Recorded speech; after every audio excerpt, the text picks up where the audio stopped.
السلام علیکم دوستوں اور بہنوں اور بھائیوں، آج ہم آپ کے لیے تاریخ اردو ادب پر کچھ اہم سوال لے کر آئے ہیں۔ امید ہے یہ آپ کے لیے بہت ہی مفید ہوں گے۔ آئیے سب سے پہلے شروع کرتے ہیں کہ نمبر 1، بہمنی دور حکومت کے آخری بادشاہ کے دربار سے کون وابستہ تھا؟ یہ سوال ہے اور اس کا جواب ہے اشرف بیابانی اس سے وابستہ تھے آخری دور میں۔ دوسرا سوال ہے، اشرف بیابانی نے بہمنی دور کے آخر میں کون سی کتاب تصنیف کی تھی؟ تو جواب دیجیے گا نوسرحار جنگ۔ جنگ نامہ کا تخلیق کار کون ہے؟ تو جواب ہوگا آپ کا اشرف بیابانی۔ چوتھا سوال ہے، بہمنی حکومت میں اشرف بیابانی کس کے ہم عصر شاعر تھے؟ تو جواب ہے فخر الدین نظامی اور میراجی شمس العشاق۔ پانچویں پہ ہے، نوسرحار اور جنگ نامہ کا موضوع کیا ہے؟ تو جواب ہے یہ رزمیہ۔ بندہ نواز گیسو دراز بہمنی حکومت کے کس بادشاہ کے دربار سے وابستہ تھے؟ بہت مشہور بندہ نواز گیسو دراز ہیں، تو جواب ہے فیروز شاہ بہمنی۔ گیسو دراز کا اصل نام کیا ہے؟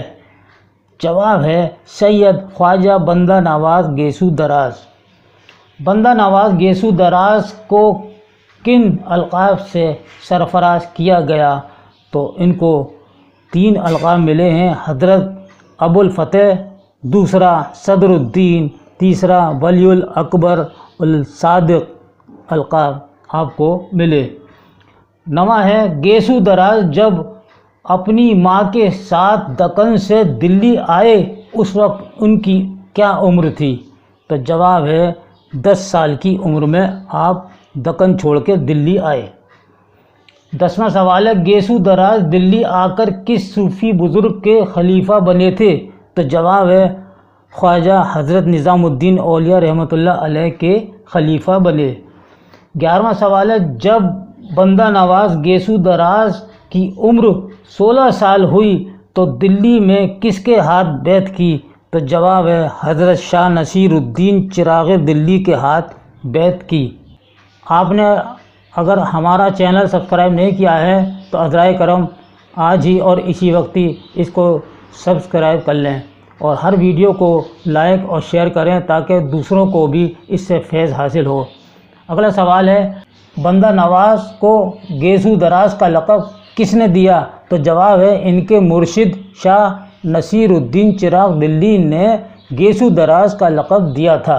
13واں سوال ہے، مرشد کے انتقال کے بعد گیسو دراز گلبرگہ چلے گئے، یہاں فیروز شاہ بہمنی نے عقیدت کے ساتھ رکھا، یہیں ان کو لکھنے کا زبردست شوق پیدا ہوا اور ایک مشہور کتاب تصنیف کی، اس کو لکھ کر دکنی ادب میں اپنا لوہا منوایا۔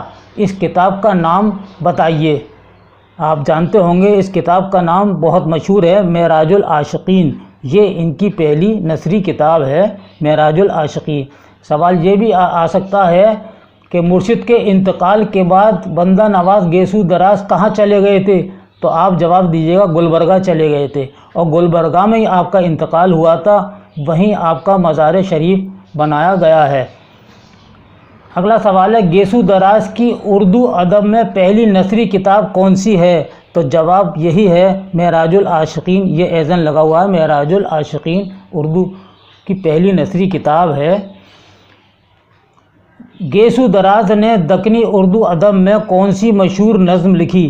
تو جواب ہے چکی نامہ۔ چکی نامہ ان کی بہت مشہور نظم ہے اور یہ اردو کی پہلی نظم ہے۔ گیسو دراز کی ان کے علاوہ دوسری تصانیف کون کون سی ہیں؟ ان کے نام بتائیے۔ تو یہ اس کے علاوہ ہیں ان کی تصانیف، دیکھیے، شکار نامہ، خلاصہ توحید، تلاوت الوجود، ہدایت نامہ، تمثیل نامہ، ہفتے اسرار۔ یہ ان کے علاوہ اور کتابیں ہیں، ان کو یاد رکھنا ہے۔ کسی بھی کتاب کو سوال بنا کر آپ سے پوچھا جا سکتا ہے۔ 17واں سوال ہے، اردو کا پہلا مرثیہ نگار کون ہے؟ تو جواب ہے اشرف بیابانی۔ اردو کا پہلا نظم گو شاعر کون ہے؟ بندہ نواز گیسو دراز۔ اردو کی پہلی نظم کون سی ہے؟ تو جواب دیجیے گا چکی نامہ۔ اور چکی نامہ کا مصنف کون ہے، یعنی شاعر کون ہے؟ میں بندہ نواز گیسو دراز۔ تو دوستو یہ تھا ہمارا آج کا تاریخ اردو ادب پر دوسرا ویڈیو۔ یہ ویڈیو آپ کو کیسا لگا اپنی قیمتی رائے سے ہمیں کامنٹ باکس میں ضرور لکھیے۔ اس کے ساتھ ہی اگلے ویڈیو تک کے لیے ہمیں اجازت دیجیے۔ اللہ حافظ۔